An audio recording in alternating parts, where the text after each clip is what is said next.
Bonjour à tous, j'espère que vous allez bien et je vous retrouve dans ce nouvel épisode dans lequel on va parler de dette, vu que ça a l'air d'être le sujet du moment dans tous les médias, pas forcément sur les entreprises, mais je me suis dit qu'on allait pouvoir du coup en parler, mais cette fois-ci par rapport aux entreprises, voir comment vérifier si une entreprise a de la dette, est-ce que cette dette est un problème, est-ce qu'elle est bien utilisée, est-ce que l'entreprise elle est en péril ou pas. Et l'objectif de la vidéo, c'est aussi de vous montrer des exemples et de nous amener à la réflexion entre les chiffres d'un côté, certes, et aussi l'analyse qualitative d'un autre côté. Et on va attaquer directement la vidéo, comme ça vous allez comprendre. Tout d'abord, ici, je vous ai mis Apple. Donc on va faire des entreprises avec des cas différents qui vont plus ou moins bien pour essayer d'un petit peu comprendre tout ça. Donc sur Apple, on voit que l'entreprise a des flux de trésorerie disponibles. Donc on va le voir souvent ce terme ici, parce qu'en fait c'est la capacité d'autofinancement de l'entreprise. Donc en gros, est-ce qu'il lui reste du cash à la fin d'une période pour investir sur le business, distribuer un dividende, en gros du cash de disponible à allouer. Et donc on voit qu'Apple sur 2024 avait 97 milliards de dollars de flux de trésorerie disponibles. On avait aussi 65 milliards de cash. Et je vous ai pris Apple parce qu'Apple historiquement elle est connue pour avoir levé beaucoup de dettes. Entre 2015 et 2020, ils avaient levé beaucoup de dettes parce que les taux d'intérêt étaient très bas et donc ils ont ensuite fait travailler ce cash. Mais malgré ça, si vous prenez toutes leurs dettes ici, vous voyez qu'on a entre 100 et 110 milliards.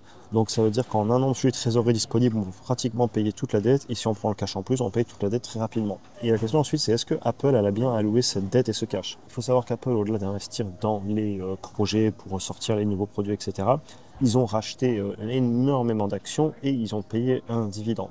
Donc en rachetant des actions, c'est du retour sur investissement fait à l'investisseur, le dividende aussi, et en plus de ça, ils ont continué à se développer. Alors ils ont un ralentissement sur le chiffre d'affaires, et ça après ça fera partie de l'analyse qualitative, pourquoi et est-ce qu'ils vont pouvoir repartir à la hausse.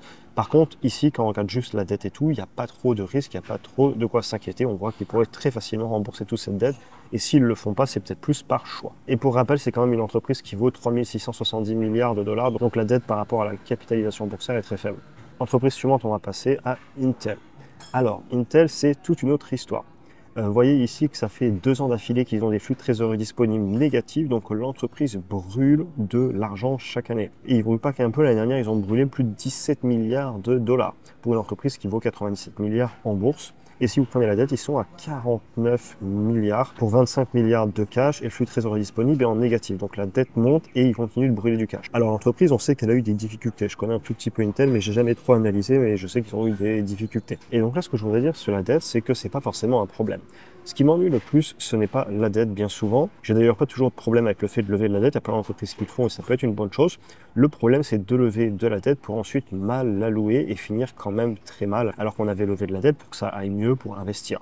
Donc lever de la dette pour l'utiliser sur des projets à retour sur investissement négatif, c'est repousser l'inévitable. Et ça, c'est l'analyse qualitative qui vous le dira. Et vous vous rappelez ce que je vous disais en intro, qu'il y a les chiffres d'un côté, mais d'un autre côté, il y a le management, la vision de l'entreprise, qu'est-ce qu'ils sont en train de faire et de mettre en place pour justement utiliser cette dette intelligemment. Et là, on peut se poser des questions du type, est-ce que l'entreprise a historiquement bien alloué son capital? Pourquoi lève-t-elle de la dette en ce moment? Pour de bonnes raisons ou pour de mauvaises raisons?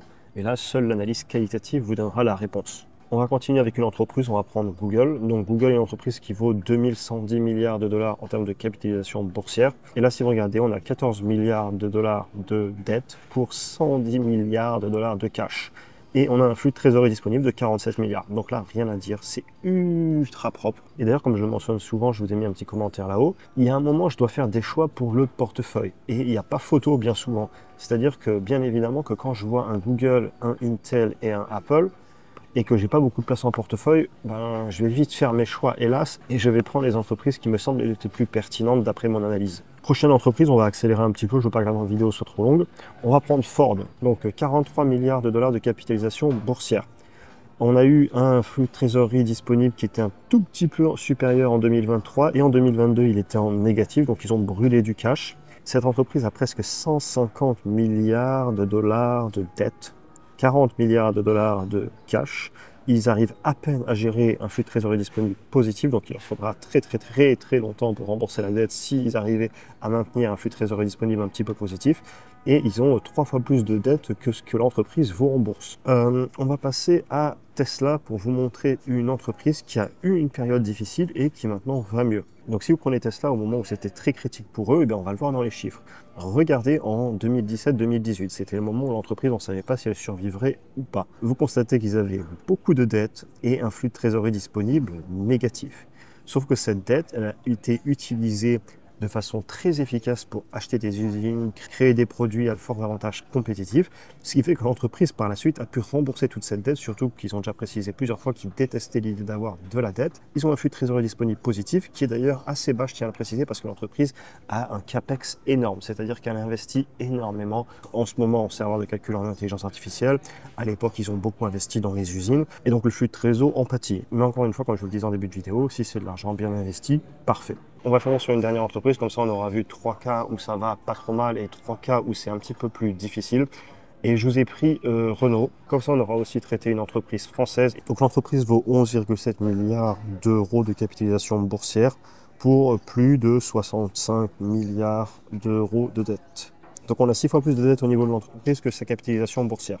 Et la dette est en train de remonter. Ma question, c'est comment va être allouée cette dette? Est-ce qu'historiquement, Renault a bien alloué la dette pour avoir des superflux de trésorerie disponibles, des bons investissements, bien prendre les coches de l'innovation et de tout ce qui est en train de se passer dans son secteur, comme ça peut être le cas d'autres entreprises, et d'ailleurs c'est le même cas sur Intel.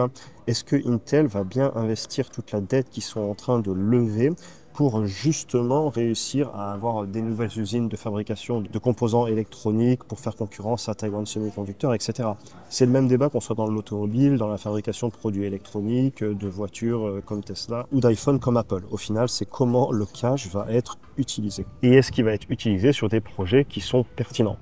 Et donc pour revenir sur Renault, les flux de trésorerie disponibles sont à peine en positif. Avec la dernière année où on a fait 1,3 milliard d'euros, donc là on constate qu'à ce rythme-là, il va falloir un paquet d'années, c'est même des décennies pour rembourser cette dette. Et donc j'espère que la dette qu'ils ont levée récemment, comme vous le voyez ici au niveau de ma flèche rouge, va être très bien utilisée pour avoir des nouveaux produits plus attractifs, pour avoir plus de capacité à fixer les prix, une croissance au chiffre d'affaires, de meilleures marges, etc.